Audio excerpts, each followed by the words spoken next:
Hey everybody, Prepper Nurse 1 here. Today is March 2nd. It's Saturday, 2019. So at least I got the year right this time. I've been messing at it pretty bad so far this year. As you can see, it is snowing. Panels are still okay. Just a light snow. So there's pretty much, at this point, so far they're melting on contact with the panels, which is not a bad thing. But I've had enough of winter, I can tell you that. So we're getting more snow here today at the homestead.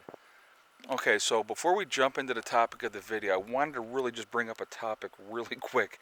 I'd made a video the other day, and I was talking about I had been on to my way to work, and I had rolled through a stop sign, and well, they said I rolled through a stop sign. I probably did. I most likely did, but I'm going to explain it to you a little bit better. And I was talking about how it was all a scam and a money grab and stuff like that.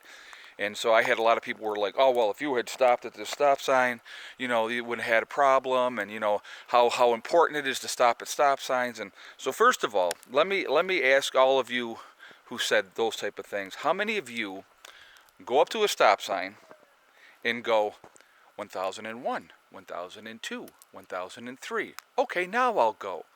You don't do that. You go up, you stop, you look real quick, and you keep going. Okay, that's what most people do. That's what I do. So, anyway, so let's clarify.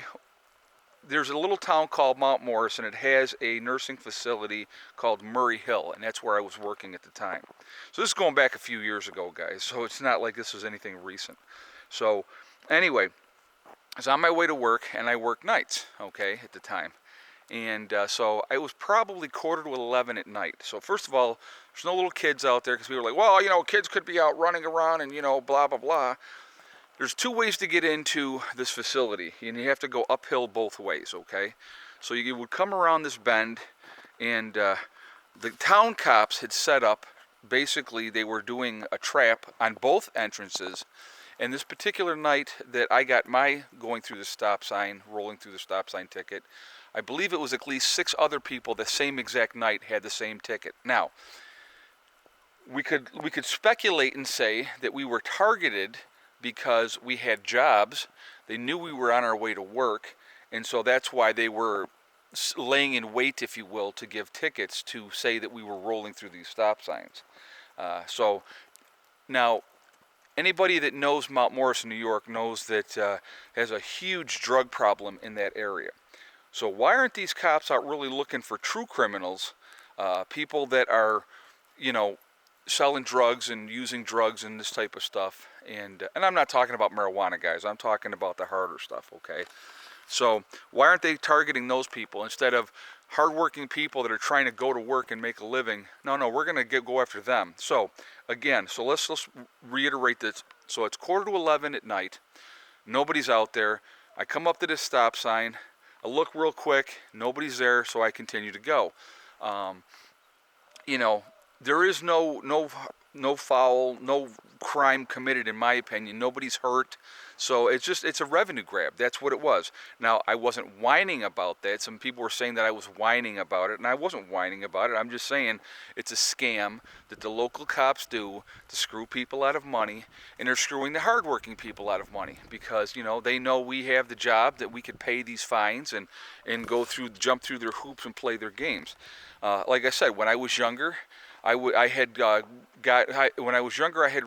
I blew a red light, and I had gotten a ticket for that. And so I had gone to court, and the judge basically said, or the district attorney, whatever, the assistant district attorney, whoever the person is, says, well, if you plead to bald tires, there's no points, and it's just a fine. And I was like, cool. So that's exactly what I did, okay? Now, and when I did that, when I was in my 20s, guys, so I was a young man when I blew that red light. This was a stop sign in the middle of the night, which I went through every freaking night, and I rolled up on it, I checked, nothing was coming, and I kept going. They were sitting in wait on people, and like I said, I was one of 7 that night that got a ticket. A bunch of people that I talked to from the evening shift said they got hit that same day. So they were setting a trap, basically, trying to screw people. And that's exactly what they were doing, okay? That's not whining. That's not nothing. And then it's like when you went to court, I couldn't just plead to, bald tires. I had to jump through hoops and take this course and pay this, fee to get on there just to not get the points on my license. Now, I had no points on my license at that point. I still have no points on my license as of right now, okay? It was, like I said, it was strictly, in my opinion, it's a money grab. That's all it is. And you can't just pay a fine now, or plead to a lesser thing and just pay a fine. They got this other whole thing that they do that makes more money for the county and stuff like that. So, and that's what that was. Okay, so now we're going to jump into the topic of today's video. Topic of today's video, we're going to talk about Canada a little bit. And I feel sorry for you, my brothers and sisters up in Canada. I really, really do. Just passed a law in Canada that if somebody breaks into your house and you are home, you are not allowed to defend yourself and assault them. You are supposed to call the police. And if you assault these people that break into your home, you can be arrested. This is the most ludicrous thing that I think that I have ever heard, ever. I feel really, really bad for you guys that you're not allowed to defend yourselves when some scumbag breaks into your house. I know that here in the United States, I know that here where I live, if somebody broke into my home and I was home, they're carrying them out in a body bag. There's not going to be any questions asked. And the reason that they're going to carry them out in a body bag is because dead men don't tell lies. We've had incidences here in the United States. There was one incident, a guy was breaking into somebody's house, going through the skylight, fell through the skylight, got hurt, sued the homeowner, and won. Now, I'm like, what kind of morons would allow that to happen when somebody's doing something illegally in the first place? You want to risk your life and break into somebody's home, there should be consequences for your actions. Unfortunately, now in Canada, the criminals have a free pass and they can do whatever they want. And it doesn't make any sense to me. I don't understand this at all. It is insanity. And I definitely want to hear your guys' feedback on this because, like I said, I really feel sorry for my brothers and sisters up in Canada that are working hard, trying to do the right thing, and some piece of garbage breaks into your home when you're home and you're not allowed to defend yourself. It's very, very sad. Very, very sad. But again, like I said, here in the United States, my advice to anybody, if somebody breaks into your home and you shoot them, and they're still alive after you shoot them the first time, finish them off, because dead men don't tell lies. Then it's your word against theirs, and there you can't say nothing if they're dead. Don't put yourself in a situation where you can be sued by some piece of garbage that broke into your home. It is amazing to me. It just really, really is. I just don't get it. So I want to hear your guys' feedback on this because this is insane. This is insane. I don't understand that at all. So, like I said, I definitely want to hear, especially guys from Canada, what do you think of this new law that Trudeau has put through? I know that a lot of people are very unhappy with Trudeau. He's a bleeding heart liberal. I mean, like bleeding heart, where I know that you've had an influx of illegal immigrants coming into your country, and he has welcomed them in with open arms. I know that there's up in Niagara Falls area, there is a spot where a lot of these people, they will come in to New York City, and then they take a bus up to Buffalo, and it's a lot of the Muslims are doing this, okay? And they take a bus up to Buffalo, and they just walk across the border right into Canada, and the Canadian police are there, and they just take them and they process them and they help them out. Just absolutely crazy. So again, so it's not just America facing this thing with illegal immigration. Canada's facing it as well, and it's very, very sad that that it's just you got people in charge that are not worrying about the people that live in your country. They're worrying about people that are going to come in there and suck off your country. So it's crazy. Like I said, I definitely want to hear you guys' feedback. I want to hear you guys' opinion of Trudeau. I was talking to somebody, and they were like, well, he's a jerk, but he's good looking. It's probably why he got elected, right? So, I don't know. They're all snake salesmen, they're all, wolves in sheep's clothing. That's what they all are. And, they're selling you guys down a river. There's what's the motivation to work hard and try to get ahead when you can't get ahead? I mean, it's very, very sad. I was reading a lot of the comments, from a couple of the videos that I've been putting up, and talking about like the taxes and stuff like that here in the United States. And here's a good one, and this one blows me away. So California, which no surprise, no offense to you guys out there in California, but you got some screwed up people with their thinking out there, and this is a great example. So there was a thing on the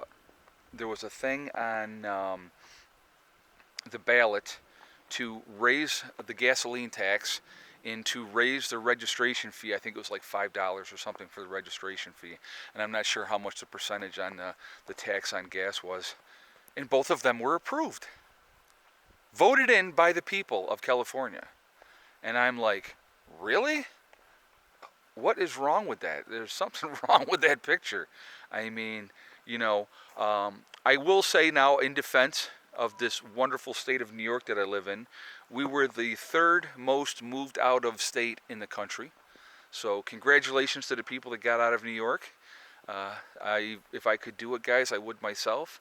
But with my daughter going to college, I will be here for a while yet. So, and by the time she's done with college, I could be pretty much settled in here, having things the way I want it 4 years from now.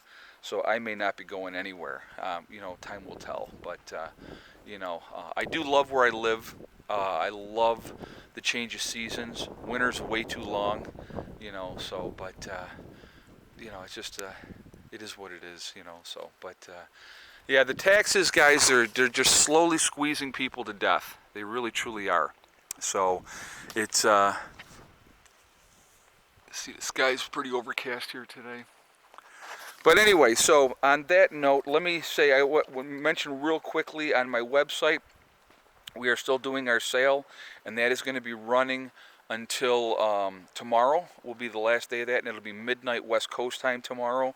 10% off everything on the website if you're looking to get any freeze-dried food with Legacy Foods. We have those there. If you were looking to pick up a t-shirt or pick up a coffee mug, we have those there as well. And 10% off of everything. And also you use a discount code almost there, and so that way you can save that. Also, I wanted to mention that on the website we have the Prepper Nurse One community, which is free to join, and it's a nice way to connect with like-minded people. We have several different categories in there, from disabled preppers to senior preppers to single preppers to whatever state that you live in or country that you live in. You can join up there, try to connect with like-minded people, and again, meeting anybody that way is at your own discretion. So it's a nice way to interact. There's a lot of message boards going on there, and people are talking and stuff like that. So it's a really nice way to connect with like-minded people. And if you can make a connection and hopefully form a group with somebody in your state, that's even better. Okay, so I just wanted to mention that real quick. Remember, guys, we are all in this together. That's important. Remember, I think a lot of people lose sight of that. And remember, hug and kiss the ones you love. Tell them every single day. Tomorrow is not guaranteed. We never know what's going to happen. So that's important as well. And remember, guys, STD. It's one step at a time, one thing at a time, and one day at a time. Whatever you're trying to do, whatever you're trying to accomplish, you can do it. The only one that's going to stop you from getting there is yourself. Nobody else can do that, okay? So that's also very important to remember.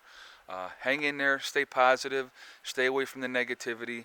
Follow your dreams. That's that's the best thing. Having dreams is what it's all about.